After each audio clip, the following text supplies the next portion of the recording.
Okay, welcome back, ladies and gentlemen. Here we are, taking off from the last video. We are at Le Boss. And I will say, before I get into this, some of you guys might be wondering, are the fights different each time? Like, do you fight different bosses and different people? Yes, you do. That's why this game is roguelike. Each run is different, and that's what gives it variety. That's one of the reasons I like it so much. So let's see what we got here. We got Bamboozle.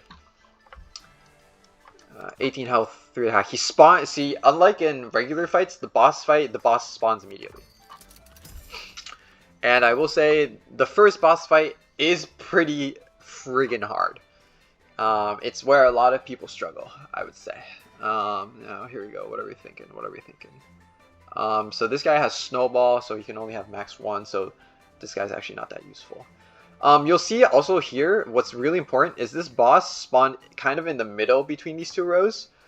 That means that people in both rows will attack him, and he will also attack people in both rows. So in this case, for example, like it would 100% make sense to stack both my characters like this, because he would only attack the one in front. Like, why would I do this and have him hit both allies when he can just only hit one? So, what do I want? What do I want to do? This guy is also really strong. He has 8 damage. His turn countdown is 6 though. So you'll see why this matters. Again, I said that the turn counter is super important, and it feels a lot better to have shorter turn timers, and you'll see why. This guy has 1 damage. I don't give a crap. Really don't care. I'm gonna play this guy first. Oh, actually, I just explained Bamboozle, and I realize now that his keywords or his effect is literally hits all enemies. So I kind of feel dumb. I'm not gonna lie. I've also fought this boss like a dozen times at this point, at least. So that's really embarrassing. But you know, that's fine. I still can't read. I'm still learning to read.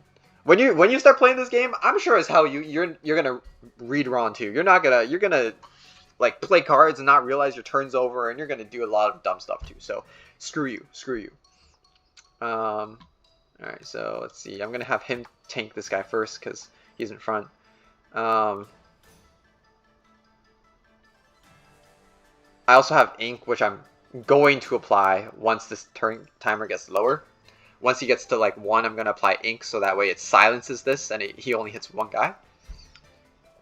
I'm actually not going to play this guy because he's just going to get 1 shot, as you can see. So first, I'm going to apply snow here, and you'll see that. Let's take a look at that again. Oh, I got extra trash. Cool.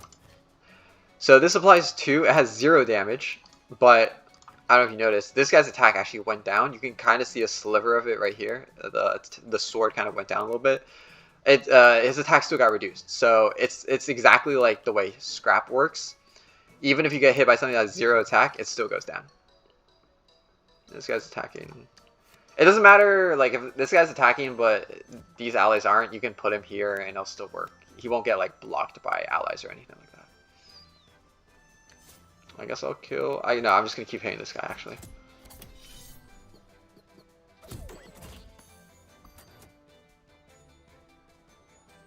I don't want to kill this guy immediately first. I think this guy's a lot scarier.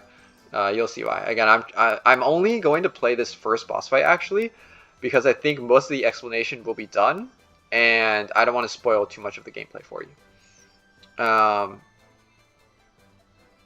at least that's going to be this video. I will probably release future videos with me going further, maybe, I don't know, but it's going to be less explanation and more just straight gameplay, I guess. So I can't play junk, obviously. There's no point, and again, I don't want to play this guy, so I'm just gonna apply ink here right now. Yeah, and again, this guy will tank, so it doesn't like he'll tank both rows, so it doesn't matter where these guys are. Oh, see, I messed up. You know, I messed up literally. Like I made my ally tank a hit, 1 HP, so he only lost 1 HP. But would you look at that? That means he now dies to 1 attack from this guy. He dies to 2 attacks from this guy. Like, it makes a difference. Mistakes add up. It makes a difference. So I'm gonna have him take it again. Gonna redraw because, again, I said I don't want to play this card because it's just gonna give him another target.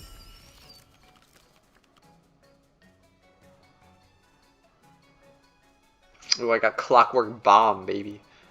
So this will get more powerful. I can combo these two cards. I can play this and then play that, and it gives me an extra. Oh shoot, actually I don't have junk in my hand. Oh shit, so yeah, I should really play this then. I'm not gonna play it now because, again, it's just gonna get hit and make me. There's no point.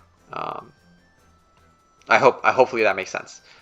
So I'm just gonna. Oh my god, I can't play that. Oh my god, so I have to play this. I have to play this. I'm gonna attack this guy again to reduce his attack more. Cool, got trash. Amazing. Now we got more of these guys. Aimless. So these guys attack randomly in the row. Why does this matter? Because in the future you're gonna fight much stronger enemies that have more than just one attack that are aimless. And if you put a hero in a row and you're like, oh, it's actually not in front, so it's not gonna hit him.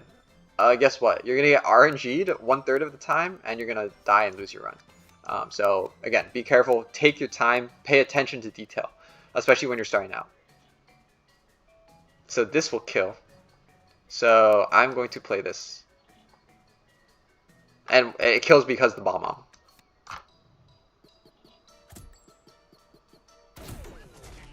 Wow. And wow, guess what, guys? We got bamboozled because it spawned more enemies. Wow, crazy. If you're new, you haven't seen that before, so that's, again, why I don't want to spoil everything. I won't say a lot of bosses, but some of the bosses have second stages, which you need to be aware of. So don't just take it for granted and be like, oh, I'm just going to kill the boss like for free. And it's like, oh, really simple. Like, that looked really easy. It took me like 3 turns or something like that. But in reality, again, it spawned. So here we are. The reason I've been hitting this guy as well, by the way, if you can tell, is because these guys are constantly in front. So I actually can't hit this guy with regular attacks. It's kind of annoying, and he does like a crap ton of damage. So yeah, it's pretty bad.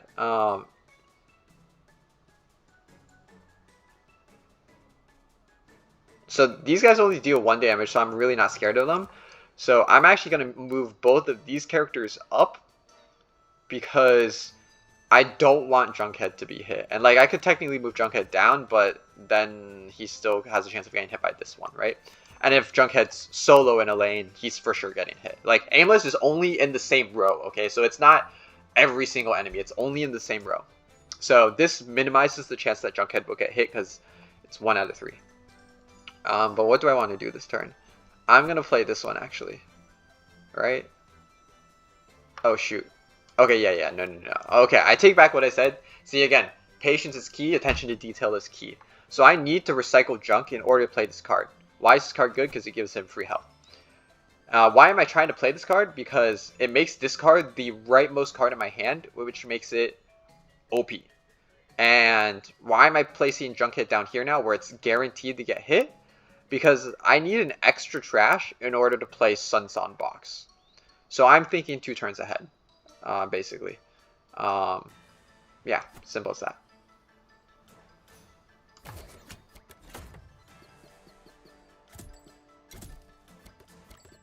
More junk. Wow, yay. Cool, so now this guy's apply 1. Oh, they have a new keyword, wild, which I haven't explained yet. So, wild is gain 1 spike when other wild cards are killed. So basically, spike, if you don't remember, is frenzy, which means it attacks multiple times. So you gain 1 extra attack when other wild cards are killed. So that means when anything that's labeled wild, when it dies, other wild cards become stronger. So like right now, only these 2 guys are labeled wild. So they'll only gain a maximum of 1 frenzy, basically.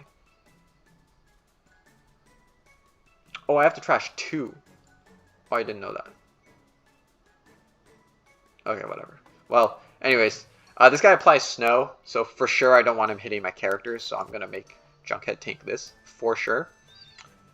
I'm also going to make him tank this, because it's 5 damage. I don't want, don't want to tank 5 damage for no reason. I'm also going to, so in general, I usually kill Bam before Boozle because he just has 4 more attack. He also has Snowball, which means that snowing him isn't effective really, as opposed to you can snowball this guy and stall him out indefinitely. So I like killing Bam first in this fight specifically, if you want to take note of that. But that being said, actually, yeah, I'm going to move this guy down.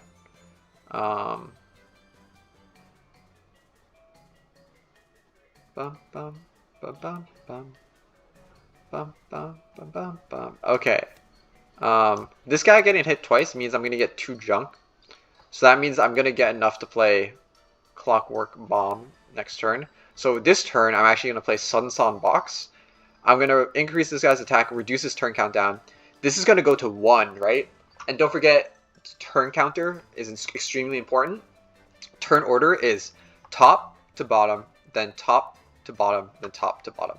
So when this guy's at 1, he's going to attack first. He's going to apply Bomb, which makes him take additional damage. And then this guy's attacking, and then this guy's attacking. I don't think we kill here, so I don't think the order matters, right?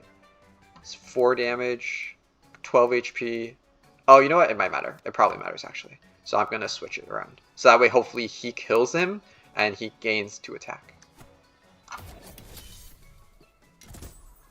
You take 1 damage. I don't care if he gets snowed, because, shoot, it didn't matter. Okay, whatever. Doesn't matter. I don't care if he gets snowed, obviously, because he doesn't attack, so it's good for me. I'm going to switch order now, because, again, I don't want him taking 1 damage for no reason. So we're going to optimize this. I'm going to keep my hero, too, because he's starting to get low HP. So I want him to be... ideally, he hits Big Berry, is what I'm saying. So let's see, what can I do here? You know what? I'm just going to kill this guy, I think. Wait, no, actually, I can... You know what? I'm just going to kill this guy.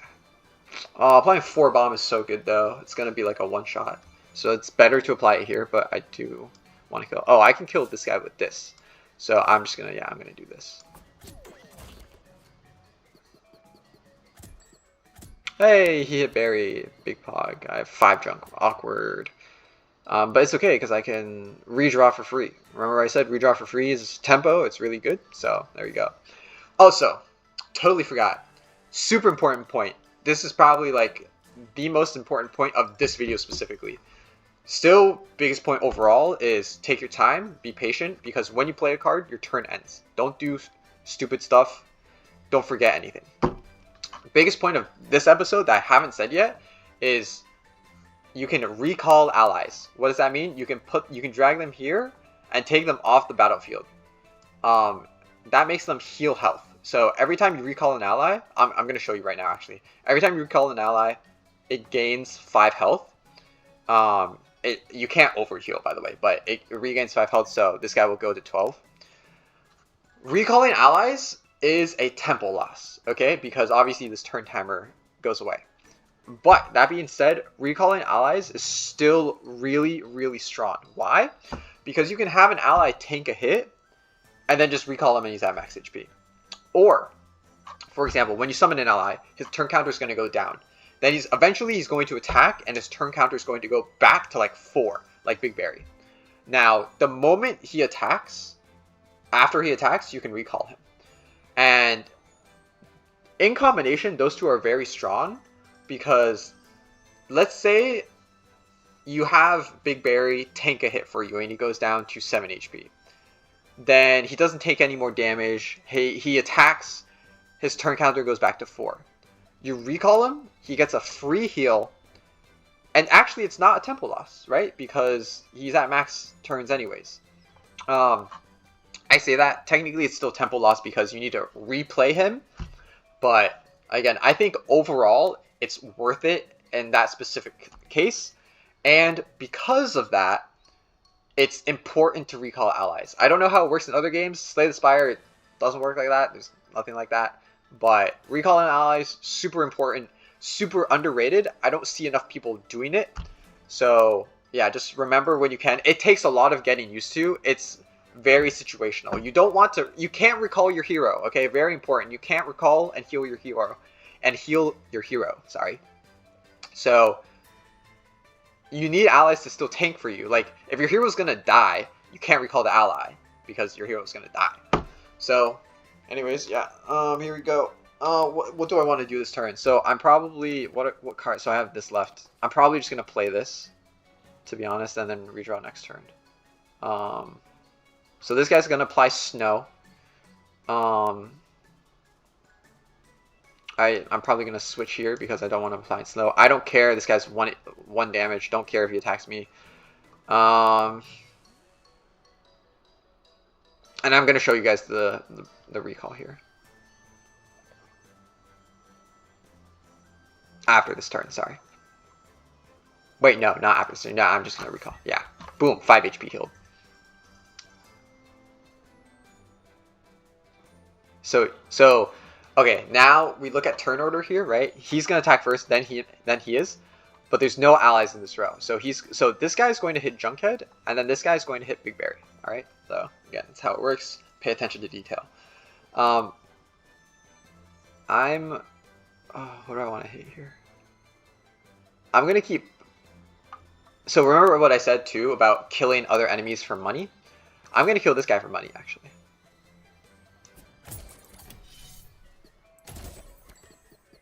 And Big Berry doesn't end up getting hit. Oh, actually, now they're both back at 2 turns. Well, I'm going to kill this guy first then, I guess. So, redraw for free. Wow, look at that. I got my character again. That's nice. So I'm just going to... I'm going to play him in the same row, so that way I reduce the odds of my hero getting hit. Like so. Damn, unlucky. Hero still got hit. So I can actually KO both this turn. So yeah, he's going to tank one for me. And then he's going to hit the other one. Oh, wait, sorry. No. So I need him to be here. Oh, actually, that doesn't work. It doesn't work like that. Oh, wait, no, but I can kill him with a sword. Yeah, so I'm going to kill him with a sword. So he's going to die. This guy's going to apply 2 damage and 1 snow. I don't really care. He's at max health now. And then this guy's also going to attack, which I also don't care about. He has to only hit this person because he's the only person in the row. Again, aimless does not attack anybody randomly. It's still within the row. So I'm just going to do this. Boom. Oh, he gains frenzy. I forgot that part. But, so again, see, I didn't pay enough attention. I didn't think about that. I forgot. If this guy had 6 attack, I would have just lost full B for no reason. For literally, actually, one of them would have had to die if this guy had 6 attack anyways. Never mind, I take it back. But see, stuff like that is like stuff you have to pay attention to that is hard sometimes. You know, there's a lot going on in every turn. Okay. So I can just straight up kill this guy. But again, I want money. I'm greedy. Do I think I can kill other people before he attacks? The answer is actually probably not, because this only does 3 damage, and then I can't redraw for free. Right. Yeah, I can't redraw for free. So if I play this, I hit somebody else, none of them die, I would need another card, but then I wouldn't be able to redraw. Redrawing would take another turn, in which case 2 turns later, this guy attacks for 4 damage again. Oh wait, 4 damage, I don't care. Sorry, I got too lost in the 6 damage thing. 4 damage really doesn't matter. So, I will attack. I'll attack, what's in my deck? Oh, a lot. Oh my god, it's a lot of junk. Oh my god. Okay, so maybe that won't work, actually. Oh my god, it's just a bunch of junk. Oh shoot. Okay, you know what? Screw it. I'm not gonna take a risk. I'm just gonna kill it. Boop. And would you look at that? We won the fight, baby. All of them run away. And now the last thing I'm going to say before I end the video, probably. These 3 buffs. These are like quote-unquote big buffs if you play Slay the Spire. At the end of every level where you fight the big boss, you get an extra powerful relic. And here you get an extra powerful, I guess, like, they look like charms or whatever, but you don't apply them to anybody. They're just like passive throughout the whole thing. So we got Sunbell of Hands, which gives you an extra card every time you draw. We got Sunbell of Fellowship, which increases your companion limit by 1. And we got Sunbell of the Bell, which reduces your redraw bell counter by 1. And now I know what you're probably thinking. I don't know how much you've played the game, but most streamers I've seen like to just take companion limit, because more companions equals more tanks, more damage, right? It's tempo. However, I think taking extra companions is actually very situational, and you only take it if you have combo cards. I'll explain why. So if you have combo cards where multiple allies can do things that are like supportive of each other. So let's say like this guy, there is a card that does this, right? So this guy applies snow. There is literally a card that says, a character, sorry, that says if they are snowed, he does 8 additional damage, which is actually really broken. Like if you see that card, I think his name is Wallop, just take it. It's so OP. If you have any means of dealing snow, it's so OP. So yeah, it's like if you have a combo card like that, it can be worth taking an extra companion here in order to combine the two. But why do I say it's highly situational? Because you always start with 3 companions. Taking an extra companion brings you to 4. I think that it's only worth it if all 4 of your character cards are supporting each other. Okay? And that's actually very rare that you are that lucky, I would say. That all of your allies have that much synergy. Instead, I'm going to explain why I think these two are both better in different circumstances. And these are actually very confusing because it takes a moment to think about. It's like kind of like, what's the difference? Like both of them are helping you draw more cards. So why does this matter, right? I actually had to write this down somewhere because it is hard to say specifically. Okay, so Sunbell of Hands. You get extra card draw, and this reduces your redraw bell counter, which lets you draw a new hand, which actually kind of sounds better in general. But the thing is, your redraw bell counter goes down by 1. It is still very much only worth it to redraw when it's free. So again, it's maintaining tempo. You want to redraw when it's free. So you're not just going to constantly redraw because the redraw counter is by 1. It literally forces you, it basically incentivizes you to even redraw when it's free more. It incentivizes you even more to do that. And card draw is just straight up adds a card to your hand, but it's basically saying you're stuck with your hand for the same amount of time, and you just get an extra option of a card to play, if that makes sense. So, in other words, card draw is better if you have cards that you need to combo, or if you have companions that you want to recall more frequently. So let's say I have a card so some cards buff each other, okay? So like some cards add attack to other cards. So let's say like I have a card that says add 4 attack to another card. Then I'm going to want to play that card on top of one of these cards, basically, right? Assuming it can't be added to a companion, okay? Let's just imagine that for a second. Assuming you can't add that card to a companion, the card says you give another card 4 attack. You're going to want to combo this, right? You can only combo if both of those cards are in your hand at the same time. Like the redraw doesn't work like that. I'm not going to explain it. Hopefully it makes sense. Doesn't work like that. You have to have both cards in your hand at the same time. So it's really important. And that's why you would take extra card draw, okay?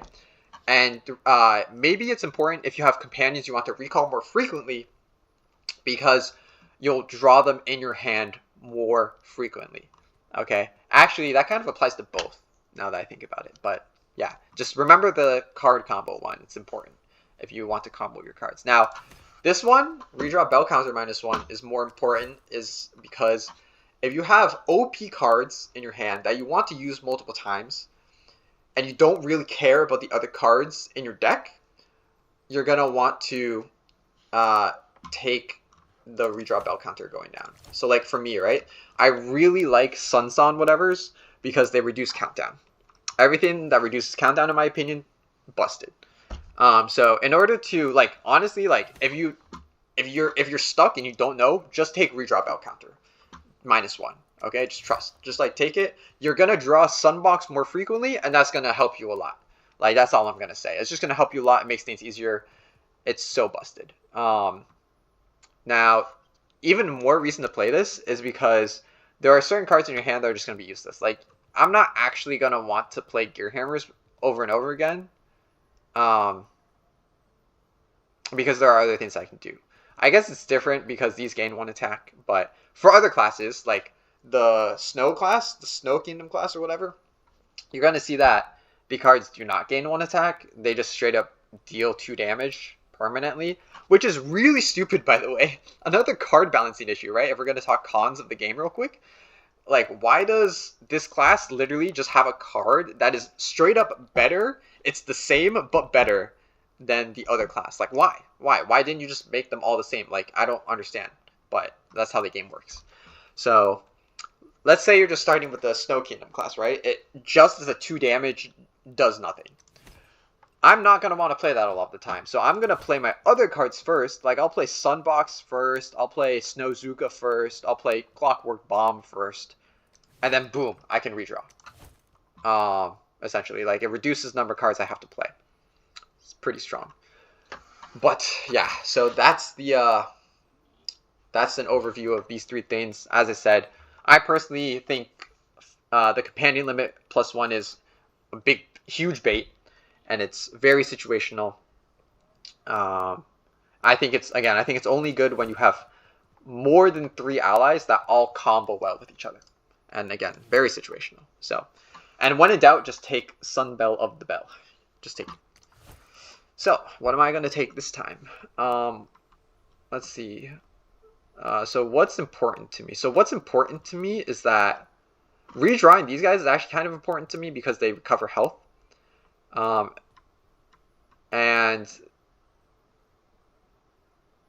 redrawing it, I think I'm going to take the redraw. I think redrawing in general, again, I said it's good. I'm going to have extra trash here probably most of the time. Because this guy's going to get hit a lot if I'm recycling him. Sorry, not recycling. Recalling him. So Junk's obviously use this. I don't want it. I'm going to want to redraw it. This card is also really OP, right? So I'm going to want to draw this as much as possible. I'm going to want to draw like these 4 cards, like these 3 cards plus this card as much as possible. Do I have to have them in my hand every single time? Which is what card draw +1 does? Probably not. If I have a certain combination of them, I'm good. So yeah, I'm just going to take Sunbell of the Bell. Boom. And we got a victory symbol. So yeah, again, as I said, this is as far as I'm going to go as far as deep explanation is concerned. In future videos, I probably will explain things that maybe if I remember that I haven't explained them here, I guess I'll explain them. But I'm not going to go in depth about like why I'm doing every decision, like how I fight each boss, blah, blah, blah, blah, blah. And I think from here on out, the videos I post, maybe you don't watch them because it's going to spoil a lot of the future gameplay for you. And maybe you'll watch them because you're stuck and you're frustrated. But again, I encourage you to play the game on your own. I think that's part of the fun. It's part of the enjoyment. And yeah, I hope you enjoyed these videos. I hope you found them useful.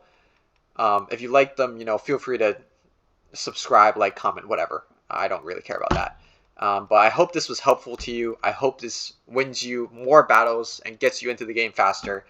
And yeah, thank you for watching. Peace.